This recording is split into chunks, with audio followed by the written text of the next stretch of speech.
I started out my career as a National Guardman in El Campo, Texas. I lived there. I retired. I was born in Cuero, the turkey capital of the world. Like a fool, I dropped out of school, and I'm not proud of it.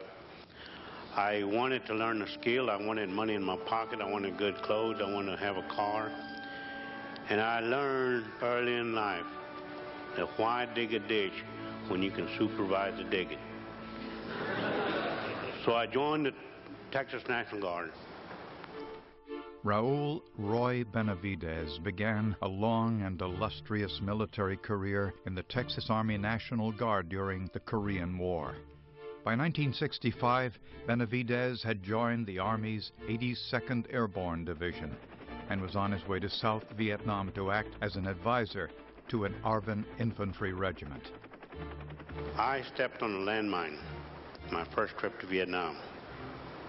I woke up at Clark Air Force Base in the Philippines. I was declared never to walk again. I was paralyzed from the waist down.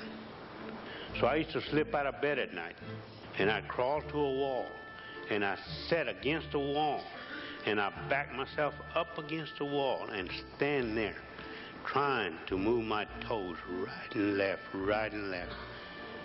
And I begged God to please help me. 7 months later, I walked out of that hospital. I walked out with a limp, but I walked out. I went back to Fort Bragg, North Carolina, and I made 3 parachute jumps in one day, and I was ready, physically and mentally fit, to go back to Vietnam. In April of '68, I was inserted deep behind lines with another friend of mine to gather intelligence information of the enemy. My buddy in the second day got shot through the eye, the face, and the back, and I didn't want to leave him behind. So I called in for an extraction helicopter to come in and get us out. They come in with what we call a McGuire rig. It's nothing but a piece of rope that picks you up from danger to safety. In this case, there was 2 pieces of rope. And we have what we call a belly man. In this case, it was Leroy Wright. Sergeant Wright and I had been together for years. He couldn't look out that helicopter as we were coming out the canopy of the jungle. Our ropes had twisted. You know what nylon rope does when it rubs? It burns. And Sergeant Wright, a black non-commissioned officer, he looked out and he saw that 2 ropes were twisted and they were burning. He tied himself with what we call a belly band, and he pulled himself out of the helicopter. He worked himself down those 2 ropes, and he untangled those 2 ropes. That's love, a fellow man, dedication. And when I found out that Leroy Wright's team was trapped, I volunteered to go in and to get him out. On May 2nd, 1968, Benavidez was at a forward operating base in Loc Ninh when word arrived of a 12-man intelligence gathering team that had been pinned down by superior NVA forces. 3 helicopters had already attempted to extract them, but were unable to land due to intense enemy fire. Racing to board a 4th rescue helicopter and realizing that all of the team's members were either wounded or dead, Benavidez directed the aircraft to a nearby clearing and leapt from the hovering vehicle to assist. Armed only with a knife and his medical bag, Benavidez ran approximately 75 meters under withering enemy fire and was hit several times in the attempt. Despite his own injuries, Benavidez administered aid to wounded team members and carried or dragged the others to the safety of the extraction helicopter. He also made certain to recover the fallen sergeant's body and secure the classified documents he was carrying.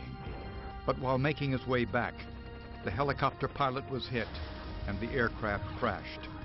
Now critically injured, Benavidez fought his way back to the wreckage, where he struggled desperately to free the wounded, form a defensive perimeter, and direct airstrikes to allow another rescue landing to be attempted.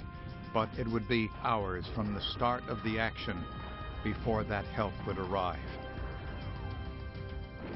I spent 6 hours, and pardon the expression, God, in hell. I got shot 5 times. I was hitting the mouth with the butt of the weapon. My jaws were locked. I was bayoneted on both arms. Helicopters after helicopters came in to get us out. The last helicopter that came to get us out, these officers, dedicated men like you, men and women, these officers, 4 of them volunteered to come and get us out. Our life was in their hands. This is dedication that we have with one another. When they pulled me out, they said that I was holding my intestines in my hand. I don't remember. I was so scared, so tired, that they let me lay on the floor of that chopper. And blood was flowing all around us. When we pulled up, blood was flowing out like an open socket. When we landed, and they started identifying the bodies, they found out that I loaded 3 dead enemy soldiers by mistake. I didn't want to leave anybody behind. And so they let me lay next to the enemy soldiers, NVA, and they were putting them in body bags. And I couldn't talk. They were already put me in a body bag, and the zipper was coming up, and I couldn't tell this guy, hey, I'm still alive, man. I'm still alive. And my buddy, Jerry Cottenham, he went and got a doctor, grabbed him, and he made that doctor feel my heartbeat.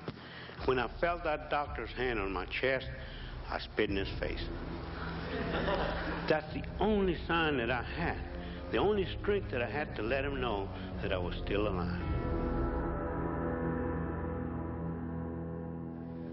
Where did we find such men? We find them where we've always found them. In our villages and towns, on our city streets, in our shops, and on our farms. I have one more Vietnam story, and the individual in this story was brought up on a farm outside of Correo in DeWitt County, Texas, and he is here today. I learned of his story, which had been overlooked or buried for several years. It has to do with the highest award our nation can give, the Congressional Medal of Honor, given only for service above and beyond the call of duty. It took 13 years for me to be recognized. But during those 13 years, I worked hand in hand with the Air Force, the Marines, the SEALs. I was an advisor to the reserve units, the National Guard. And my greatest accomplishment was to see that the officers and the non-commissioned officers work together. Wherever you're at, in civilian clothes or in uniform, we work together. We never let each other down. There was one question that I know you wanted to ask, but you didn't ask, and I'm going to answer it for you. Would you do it over again? I see some heads nodding over there. I'll answer you in this manner. There'll never be enough paper to print the money, nor enough gold in Fort Knox for me to have to keep me from doing what I did. We should never look at color of skin. The only color we should look at, right there, red, white, and blue.